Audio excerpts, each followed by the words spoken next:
She is in charge of the Massachusetts Republican Party, and now Amy Carnevale is here to answer our questions this morning. It's time to go on the record.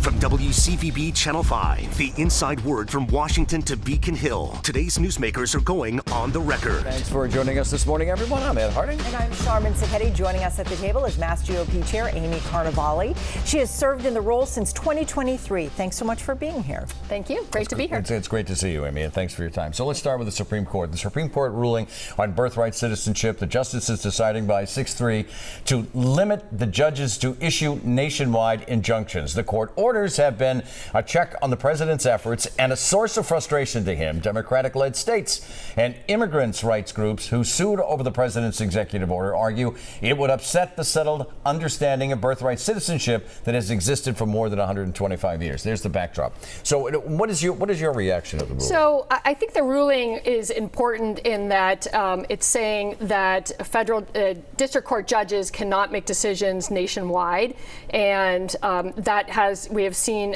too many decisions being made by one judge that impacts the entire nation. So it's still important, and I think we will see future litigation come before the Supreme Court on the merits of the issue, yet to be decided. You still think there are legal steps to come?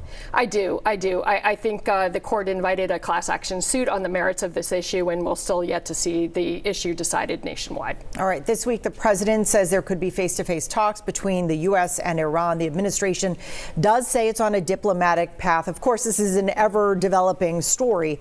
Trump administration officials insist that strikes on Iranian nuclear sites were a historic success. Now, a preliminary report by the Defense Intelligence Agency said the U.S. attack had damaged but did not destroy the nuclear program. But some lawmakers, including some Republicans, they want to limit the president's war powers, and we haven't seen Republicans, by and large, push back against the president's agenda. Do you think that's starting? Do you think that's brewing? Yeah, so I was actually with the vice president the night before the attack last week, and the position of this administration has not changed from last week to what it is today or even 5 years ago, and that's that Iran cannot be a nuclear superpower.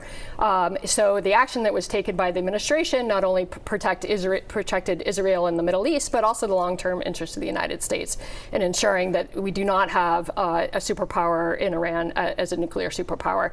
And so the attack was successful in terms of pushing back the timeline of when Iran potentially could achieve that status. And I think the position of the administration will remain the same. You were with the vice president. Tell us about that.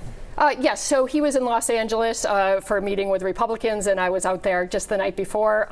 You might have seen on the news that he visited with the troops out there, and I met with him later that evening, and we certainly talked about this issue. You touched upon it in your answer to Sharmin's question. You know that the timeline has been pushed back. But the question is, how long? Is it 2 months? Is it 2 years? Is it 20 years? Yeah, is it a generation? I think in some sense that the question of how long it's been pushed back is less relevant than the issue that it has been pushed back. And the United States has made clear to the world that it will intervene to prevent Iran from becoming a superpower. Let's talk about the state's emergency shelter system. It has cost billions. Governor Healy has highlighted that in her administration, has reformed it, and it will be closing hotel and motel shelters this summer. Just a couple of weeks ago, the Lieutenant Governor, Kim Driscoll, came right here on OTR and said the Healy administration tried to improve the system it inherited from the Baker administration. Listen. We entered into a system that had no background checks, no queries. Those are happening. We entered into a system that had no caps or even requirements that you have to be from Massachusetts. We have that in place now. We had a system where you could be in shelter for over a year. She went on to say that the shelter system was just not prepared to handle the surge of migrant families. So what is your response to that? Yeah, so it's important just to remember at the end of the Baker administration, the number of families that were in shelters were numbered in the dozens. And so this crisis was created during the current administration, partly as a result of their failed policies, but also the failed policies of the Biden administration, which was really an open door border, and the sanctuary city policies of our cities in Boston and to some extent Massachusetts that really encouraged undocumented aliens as well as migrants migrants to come to Massachusetts where they could receive these generous benefits. And so the corrections that have been taken recently by the Healey administration have been too little too late, I would say. Republicans in the legislature have been calling for reforms time and time again, and it's only months later that we've seen the administration react and put in modest reforms. But does she have a point? The Healey administration says the system just wasn't built for the surge that we saw. And in fact, that system, which was developed decades ago, had never seen reforms in that time. Yeah, absolutely. That's a fair point. The policies that we have today were put in place in the Dukakis administration. So absolutely. But what it should have happened 2 years ago is really a whole of government approach in Massachusetts, working with all federal agencies, partnering with the federal government to try to come up with solutions to fix the problems at the front end rather than later at the back end. But the Healey administration is pausing some rental help through the home base program. So that provides financial help to families enrolled in the emergency shelter system. And there are also plans to implement more consistent annual income checks and modernize data collection. So do you think that more needs to be done? Yeah, absolutely. I think that's an important first step. But again, this is the Healey Driscoll administration coming in kind of after the fact, after they've seen reach crisis proportions, fivefold increase in the home-based program over the last 2 years. And so it's late, but better late than never. But I think additional reforms should be considered. All right, on Capitol Hill, Republican leadership is moving forward on the One Big Beautiful bill. It would make the Trump 2017 tax cuts permanent, set aside more funding for border security, and scale back Medicaid and SNAP benefits. Now, the nonpartisan Senate parliamentarian found the Republican change to how states can tax Medicaid providers, that doesn't follow the rules. Now, Democrats have railed against this bill. We've heard them highlighting the parts they don't agree with. Do you think they were successful in their messaging and, at the very least, slowing some of this down? Yeah, well, I just point out that the bill that was advocated by the president and that came out of the U.S. House contained modest changes to Medicaid, and that's work requirements for some able-bodied recipients and a denial of benefits for illegal aliens. As it went to the Senate leadership did impose or propose additional changes in terms of cutbacks to hospitals, as you indicated.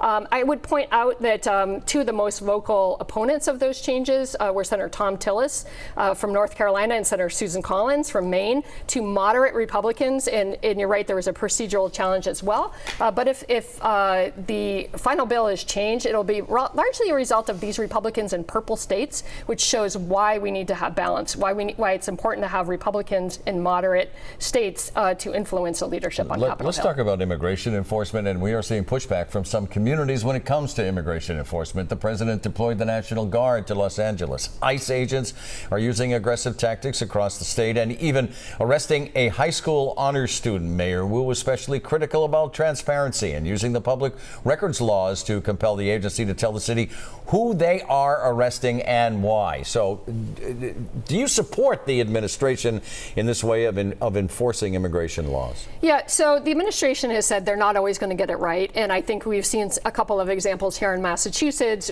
where perhaps, they've kind of called it collateral detainees that have not been the target of their actions. And so there have been instances where they have not gotten it right.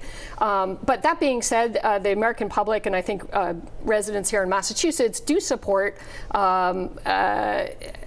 strong policies by this administration to deport, in particular, criminal illegal aliens. But what about the way they're going about it? Some of the aggressive tactics Mayor Wu has been especially critical of. Yeah, so I think what would really improve the situation here in Massachusetts is to have people like Mayor Wu and the governor really work in a more cooperative manner with ICE and with federal officials. And you see in those cities, in those states where you have jurisdictions working more cooperatively with the federal government, you don't see these actions taken on the streets. You'll see it taken perhaps in the courtrooms or in state facilities as criminals come out of those facilities, they're arrested and detained before they even hit the streets. Amy Carnevale is with us, and we're talking about the Republican primary for governor. That's up next.